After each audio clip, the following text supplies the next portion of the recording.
I actually don't have many of these old handwritten rinky-dink handouts left, but I do have one for something called gate functions, which we're also going to have to use. So sometimes we're also required to express a given piecewise continuous function in terms of unit step functions, i.e. the reverse of what you're going to do in exercises 2 and 6 on the homework. So maybe you don't need to do this, but if we're given this, it's important to be able to write it in this form here. Okay.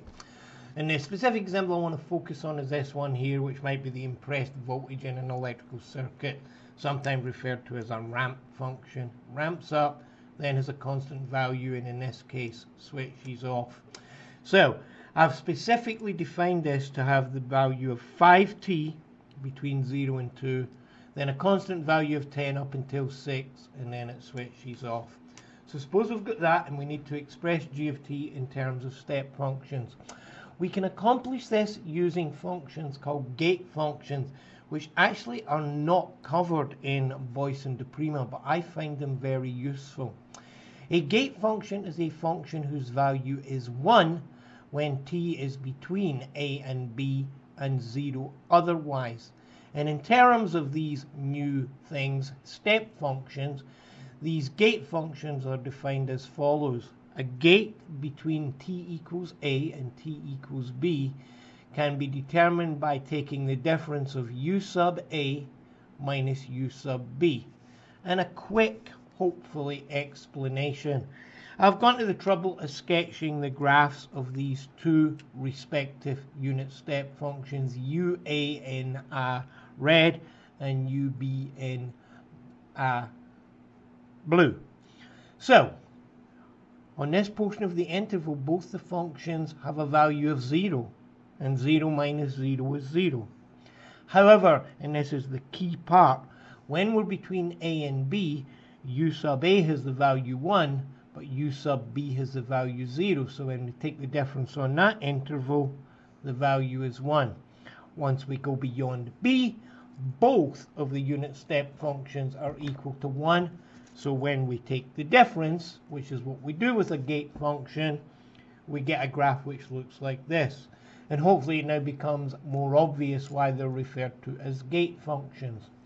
And to convert a given piecewise function, we use an appropriate sequence of gate functions on the respective intervals. So let me do an illustrative example where I will take that function gt, which we just saw on the handout, and express it in terms of step functions via gates. So here is how it's done. The first interval is 0 to 2. So I'm going to put a gate from 0 to 2 and multiply it by the value of the function, which is 5t. The second interval is from 2 to 6. So we put a gate from 2 to 6 and multiply it by the value of the function. And then we put a gate from 0 to infinity and multiply it by the value of the function, which might be annoying for some people because, yes, the value of the function there is 0, but that's not always the case, which is why I'm putting this gate in here. Now, a fairly important note, and that is there are two, let's call them special u sub c or step functions. One of them is u sub 0. That's one which it switches on straight away. So that function has the value 1 all the way from 0 to infinity. So we usually replace u sub 0 with 1. And the other special one is u sub infinity. it never switches on, so its value is constantly 0. So this function g is 1. Let me abbreviate these as just u sub t for now.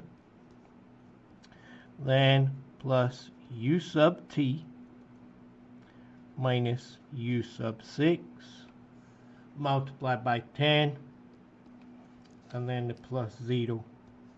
So, using the distributive property, we're going to get 5t minus unit step function multiplied by function 5t plus unit step function 2 multiplied by 10, and then unit function u sub 6 multiplied by 10. And in applications where this happens, i.e. there are two terms which have the same step function, it's usually a good idea to group them together.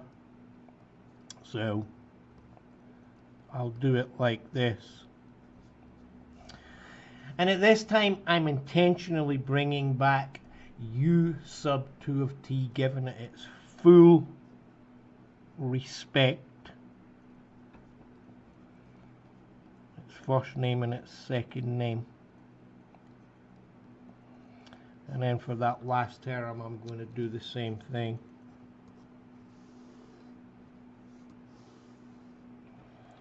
Okay.